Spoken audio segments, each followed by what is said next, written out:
You don't find people getting drunk. You don't find people fighting one another.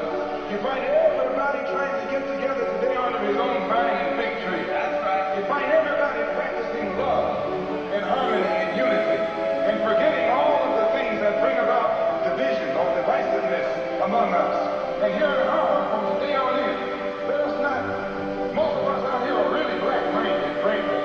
And are nationalistic, African nationalists, black nationalists, every kind of nationalist. Don't care whether you're a Baptist or Methodist or Holy Roller, foot washer or sanctified, in Christ, on Christ, or around Christ. You catching hell right here with all of us together.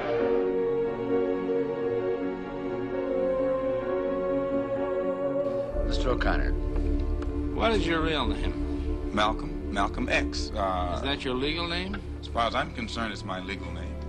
Have you been to court to establish that I didn't have to go to court to be called Murphy or Jones or Smith.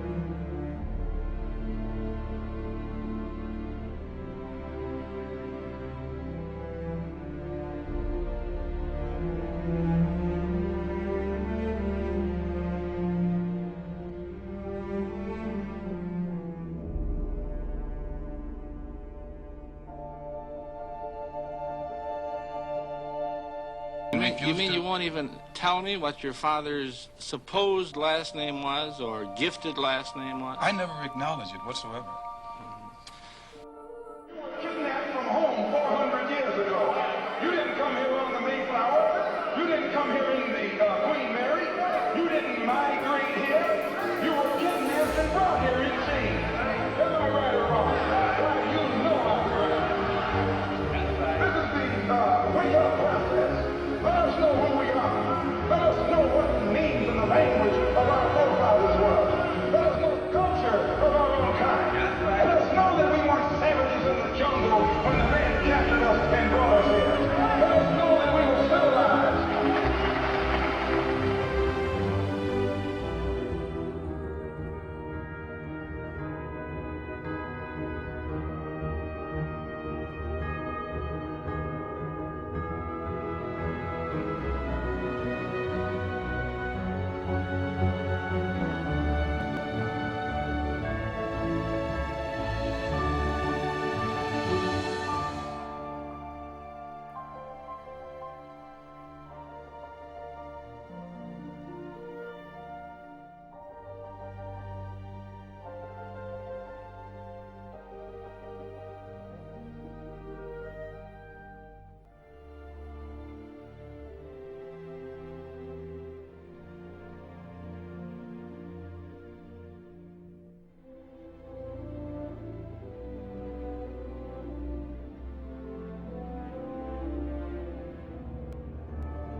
As 1964 threatens to be an explosive year on the racial front, I have called this press conference this morning in order to clarify my position in that struggle.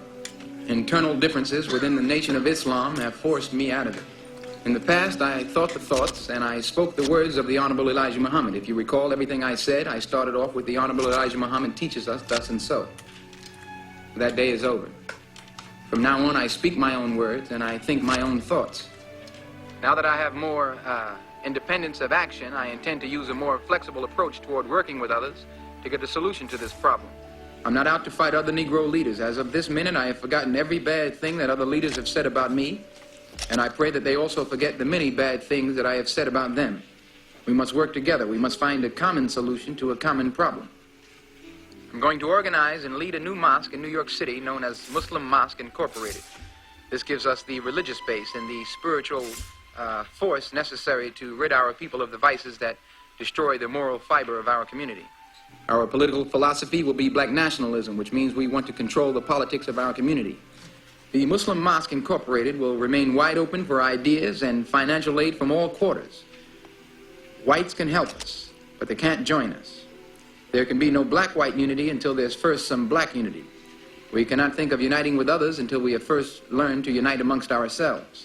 We cannot think of being acceptable to others until we have first proven acceptable to ourselves. In my desire to fully understand the religion of Islam as practiced by 750 million Muslims around the world, I intend to make a pilgrimage or holy journey to Mecca. This pilgrimage is a religious requirement or a duty of every Muslim that is able to make the pilgrimage at least once in his lifetime.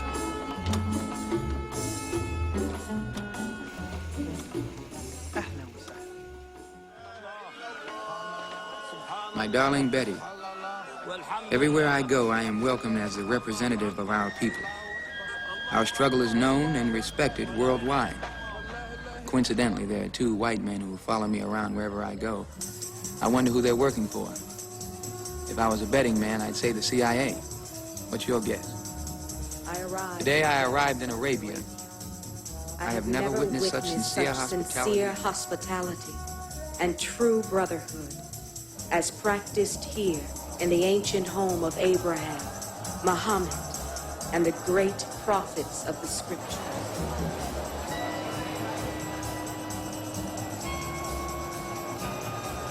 Today, with thousands of others, I proclaim God's greatness in the sacred city of Mecca.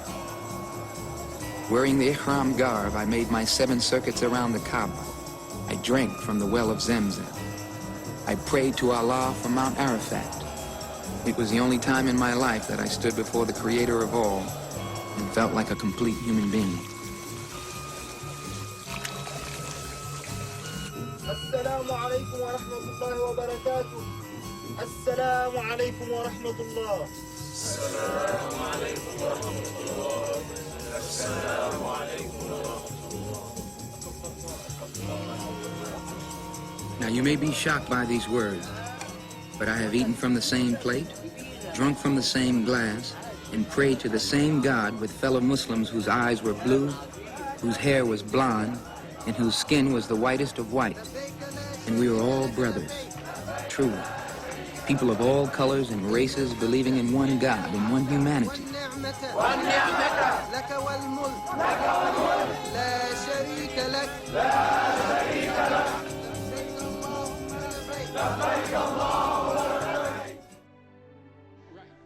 That's the reward, because, of course, or they already have the side guards in place for any types of thoughts that will come out of the synchronicity that seem to be outside of the synchronicity. Yes, and then they just marginalize you just like that, and I can give you examples of that. What's an example? The civil rights movement. The civil rights movement, right. Took it, owned it, so that now they got reverse discrimination. You ain't got shit. Malcolm X's picture. The Nation of Islam. This brother wasn't talking about loving white people until he went over there and began to understand that, hey, you know, white people over here are crazy. White people all over the world are crazy. But when he went into the mosque in a place that was controlled, hey, it looked like we could live in peace. But now the Nation of Islam And this man, who was shot and killed by the very people that they could not assimilate him, when you could not be assimilated, they have to eliminate you. Now, the ideas that he has, they know, is very popular because it's real. It's about how the Matrix is treating you and how you may retreat from the Matrix. But how can they use that to keep you in the Matrix? Very simple. We'll sponsor a day for you to come out and celebrate. We'll keep these niggas in the Matrix, have them come out and celebrate. The last thing Martin Luther King said is, don't give me no motherfucking holiday. Last thing you should ever do is to give my name a goddamn holiday. Soon as he died, all these dumbass niggas was looking for a holiday for Martin Luther King. As soon as the first fucking celebration came down, they had a king bed sale. King size mattress sale.